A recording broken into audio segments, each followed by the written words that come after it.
உலகெங்கிலும் இருந்து இந்த நிகழ்வை பார்த்து கொண்டிருக்கின்ற சன் தொலைக்காட்சி நேயர்களுக்கு அன்பின் வணக்கம்.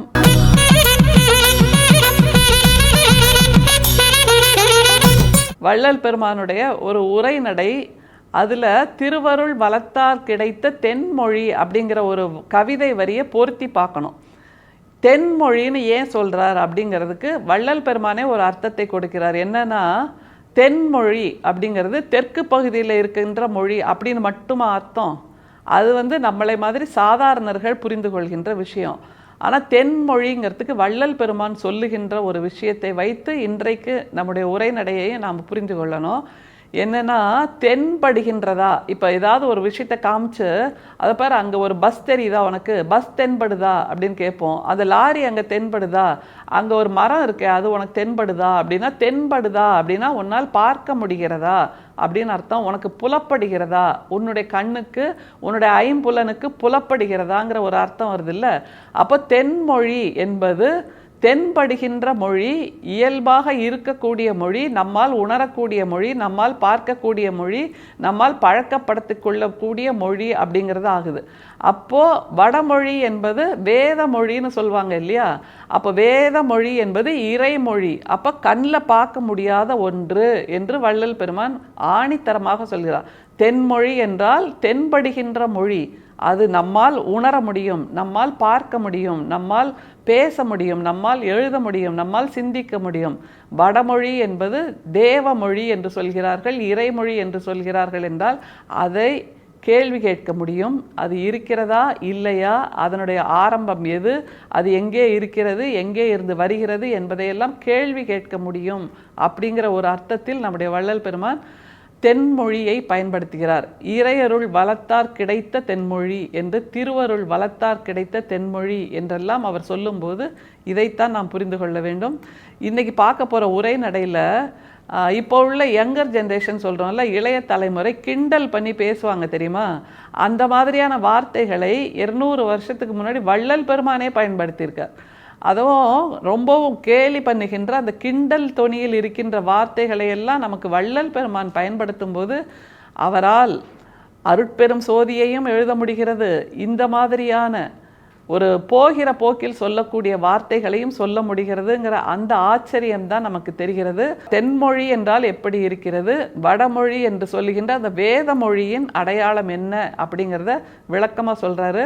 வேத மொழிக்கு 4 விஷயங்களை சொல்கிறாரு, தென்மொழிக்கு 8 விஷயங்களை சொல்கிறார். தென்மொழியாகிய தமிழ் மொழிக்கு 8 விஷயங்களை சொல்கிறாருன்னும் போது எப்படிப்பட்ட ஒரு பரந்துபட்ட ஞானத்தை நம்முடைய வள்ளல் பெருமான் பெற்றிருந்தார் என்பதைத்தான் புரிந்து கொள்ள முடிகிறது.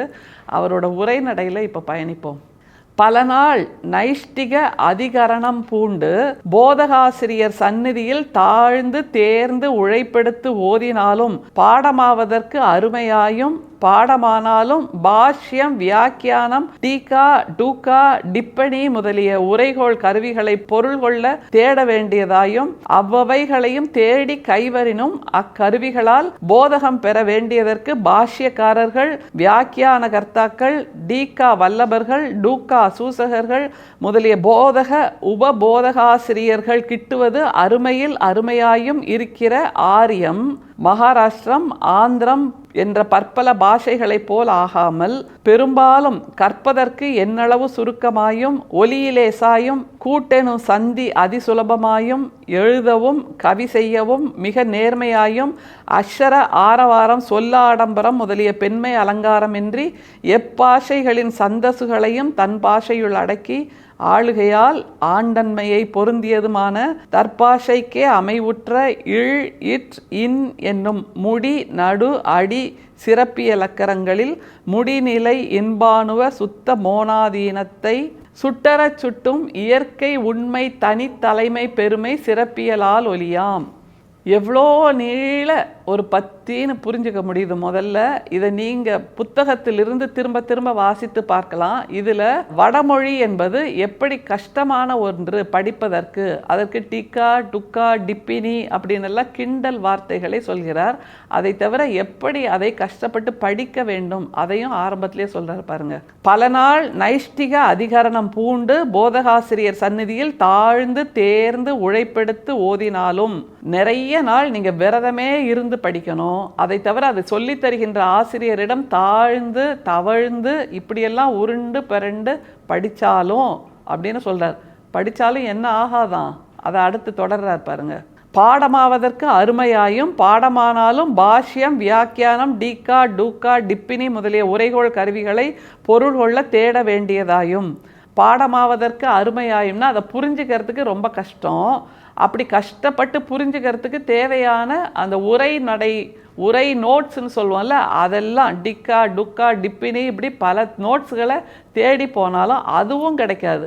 பாடமாகிறதும் கஷ்டம், சரி நோட்ஸை வச்சு படிச்சுக்கலான்னா அதுவும் கிடைக்காது அப்படின்னு அடுத்த நிலையை கொண்டு போகிறார். அப்புறம் என்ன சொல்கிறார் பாருங்க.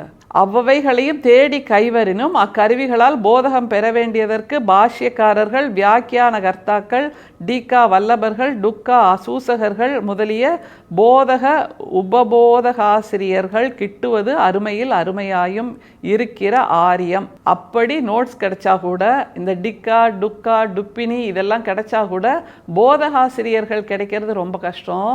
அப்படியெல்லாம் இருக்கக்கூடிய ஆரியம் என்று கொண்டு வந்து நிறுத்துகிறார்.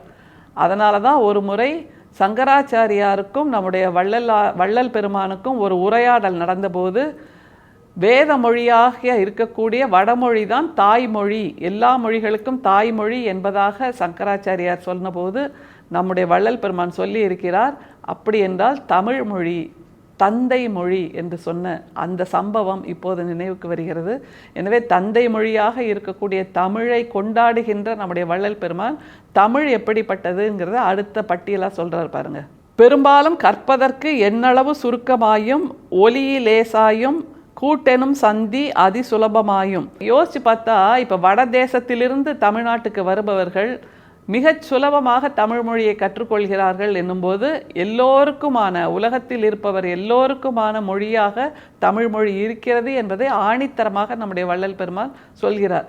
இப்போதுள்ள ஆராய்ச்சிகளின் மூலமாக என்ன தெரிய வருது அப்படின்னா, பல நாடுகளில் இருக்கக்கூடிய மொழியின் ஆதார வார்த்தைகள் தமிழ் மொழியின் வார்த்தைகளாகவே இருக்கிறது அப்படிங்கிறத கண்டுபிடிச்சிருக்காங்கல்ல. அதைத்தான் நம்முடைய வள்ளல் பெருமான் இதில் ஆணித்தரமாக சொல்கிறார். பேசுகிறதுக்கு சுலபமாக, எழுதுறதுக்கு சுலபமாக, சிந்திக்கிறதுக்கு சுலபமாக இருக்கக்கூடிய மொழியாக தமிழ் இருக்கிறது அப்படிங்கிறார். அடுத்தது என்ன சிறப்புன்னு சொல்கிறார் பாருங்க.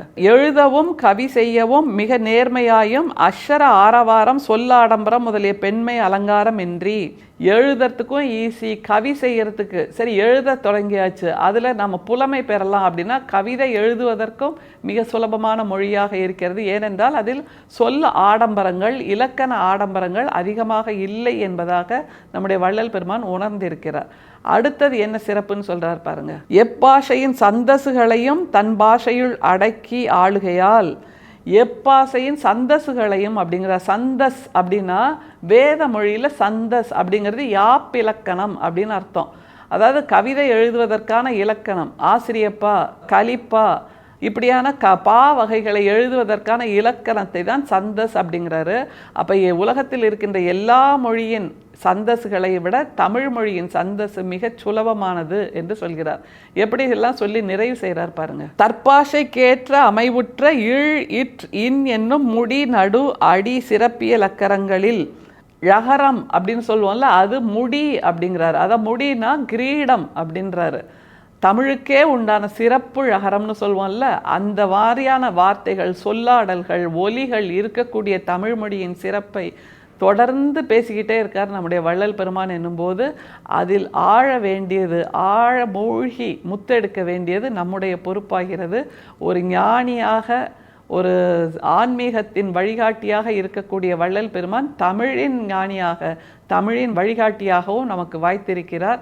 அவருடைய தமிழில் நாமும் முற்ற மூழ்கி முத்தெடுப்போம். அருட்பெரும் சோதி அருட்பெரும் சோதி தனிப்பெரும் கருணை அருட்பெரும் சோதி. மீண்டும் சந்திப்போம். நன்றி, வணக்கம்.